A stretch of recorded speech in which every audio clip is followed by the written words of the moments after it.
So one of the other things we told you to look for in week 2 is the success Tua Tagovailoa has had with the Miami Dolphins against the Patriots, with Tua as the starting center, or the starting quarterback under center rather, because Tua would make a terrible center.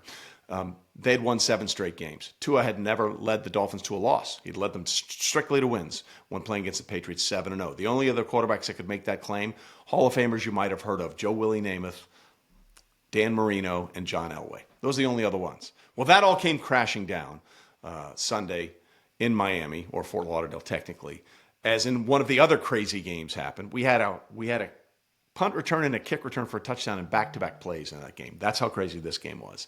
And the Patriots walk out of there with their first win in Miami in 6 seasons. The last time the Patriots won a game in Miami, Tom Brady was still their starting quarterback in 2019, his final year under center for the New England Patriots. That's how long it's been. So we said that, look, if the Dolphins lose this game, because remember, it was the Patriots who just last week at home let Geno Smith set a franchise record for passing yards in Raiders history. Geno Smith against the Patriots at home set a franchise record for the Raiders for most passing yards.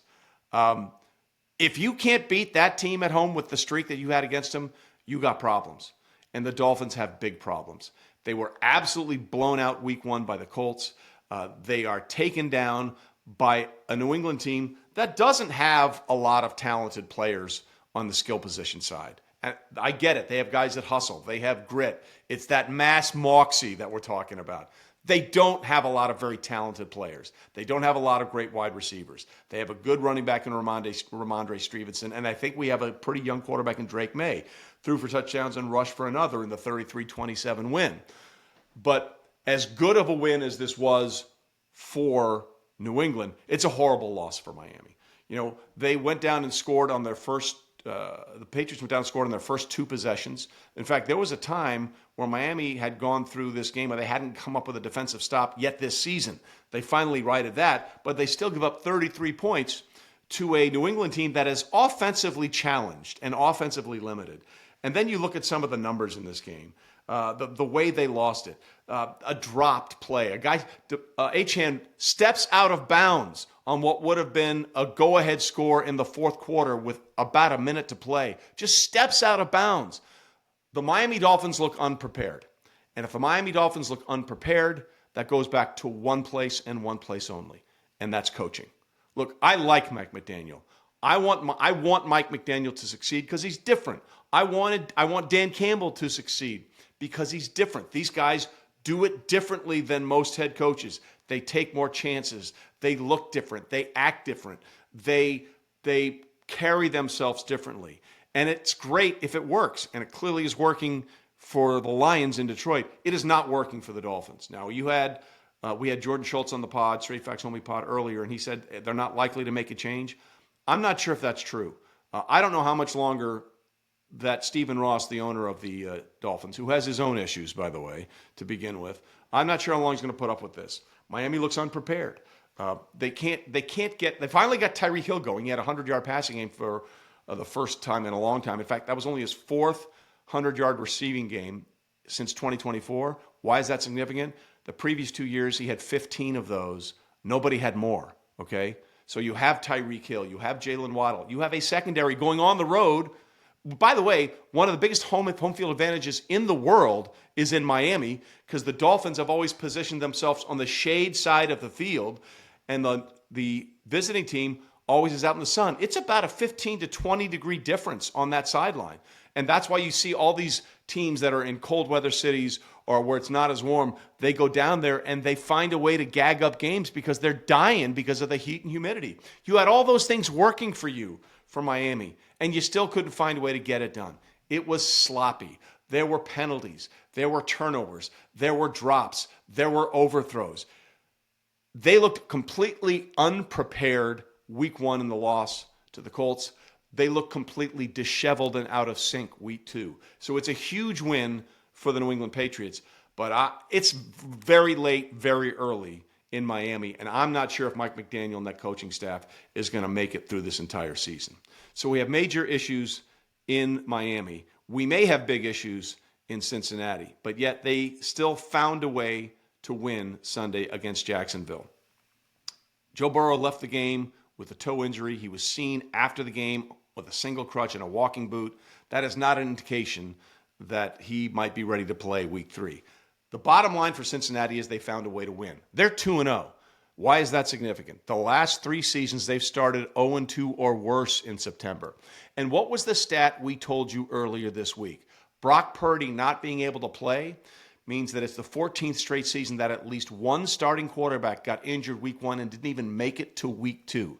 So having a backup quarterback matters. And by the way, if you take out that 2014 season, you have to go back till the 90s where you have all quarterbacks starting week 1 make it to week 2. So the backup quarterback position is critical in the NFL, and we saw that play itself out in the game against Jacksonville today.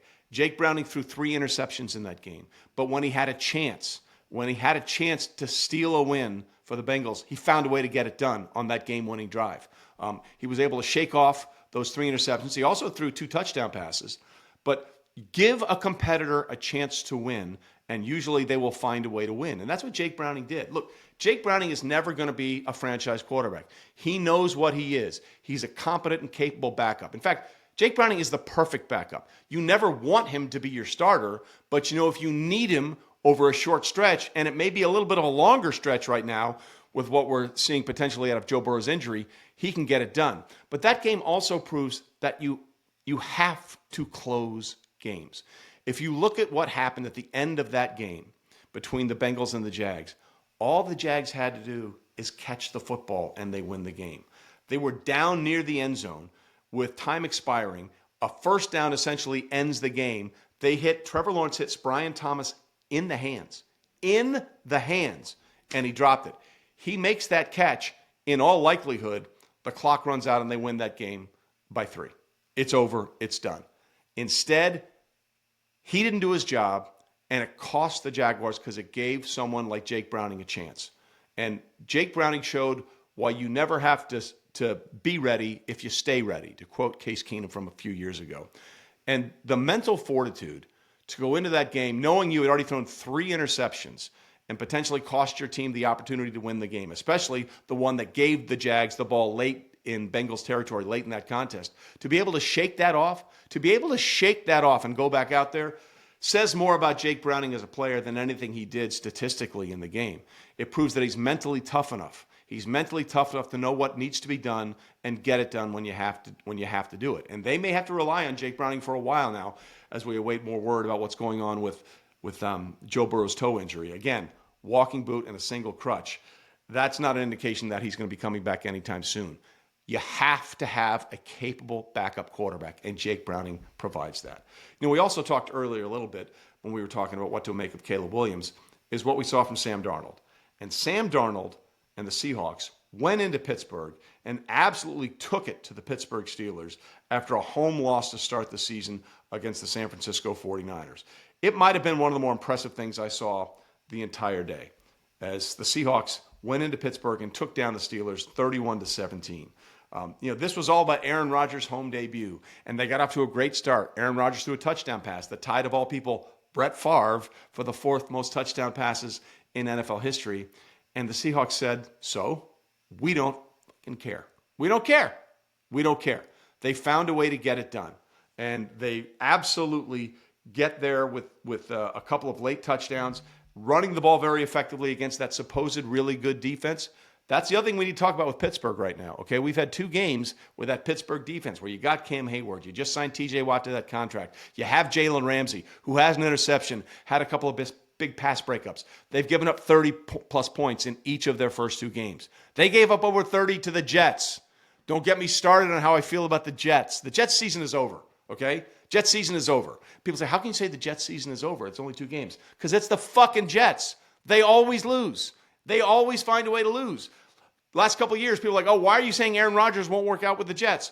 Because it's the Jets, okay? The Jets are over. It's 0-2. Justin Fields had to leave that game. They got stomped by Buffalo, but I digress. The Jets always lose. It's the only sure thing in football. They have the longest playoff drought, not only in the NFL, but in all 4 major sports leagues. In basketball, in baseball, hockey, and in football, no franchise has missed the playoffs more often than the Jets. So if you're giving up 30-plus points to the Jets, and then you get Sam Darnold coming in without DK Metcalf, by the way, who's playing for Pittsburgh, and they find a way to walk into your building and spoil Aaron Rodgers' debut, that says a ton about the Seahawks. And it says a lot about the questions we still have about this supposed one-year championship window that the Steelers are in when they signed Aaron Rodgers to a one-year deal. And that's straight facts, homie.